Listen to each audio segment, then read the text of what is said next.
As a magazine journalist, it's hard to escape the feeling that people consider feature writing a lesser art than hard news. You only need to look at the comments section below any lifestyle article, be it on travel, fashion, beauty or family, for confirmation. How is this news?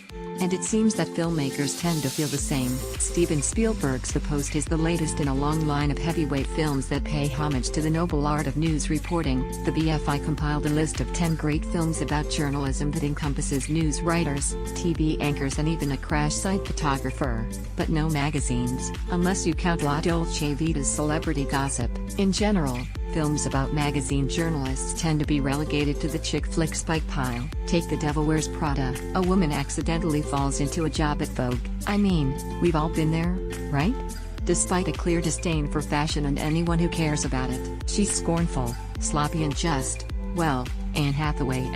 Eventually the title corrupts her, and she replaces her boyfriend and friends with Dolce & Gabbana chain belts and a 10 pounds weight loss. Then there's Kate Hudson in How to Lose a Guy in 10 Days. The plot hinges on her job as a magazine writer.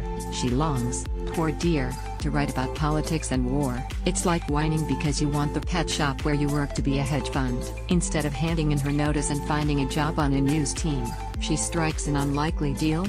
If she writes one more agonizing article about dating, not hiding her contempt from her editor, she'll finally be allowed to write about what matters. While news writers in films aren't always likable, at least there's a spectrum, running from screwball joker to heroic investigator to peddler of false headlines. Magazines tend to simply be a symbol of all that is shallow and shameful. And it's hard not to feel there's a gender bias, with women in vapid magazine roles and men taking the positions of power in papers. In reality, there's far more crossover. Celebrity gossip is often reported as news, while it was a magazine, The New Yorker, that played a major role in outing Harvey Weinstein. There are other films that nod to the wider world of feature journalism. Almost Famous, The Secret Life of Walter Mitty, Fear and Loathing in Las Vegas, but it's rare to see someone working in a magazine office. When you consider how the industry is struggling, with big brands closing and sales figures on the wane, you'd think it would be rife with stories. There have been interesting documentaries about magazine journalism,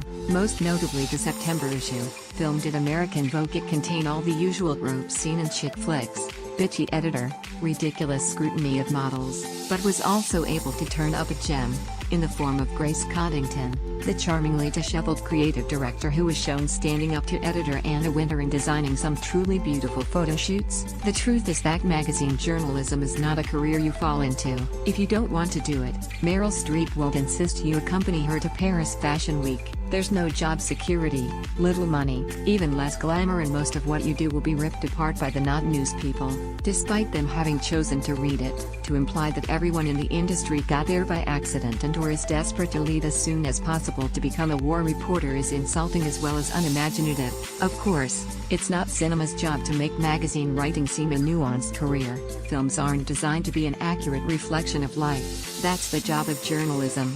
But it would be refreshing to see a drama in which magazines mean more than a token job for women. You could guarantee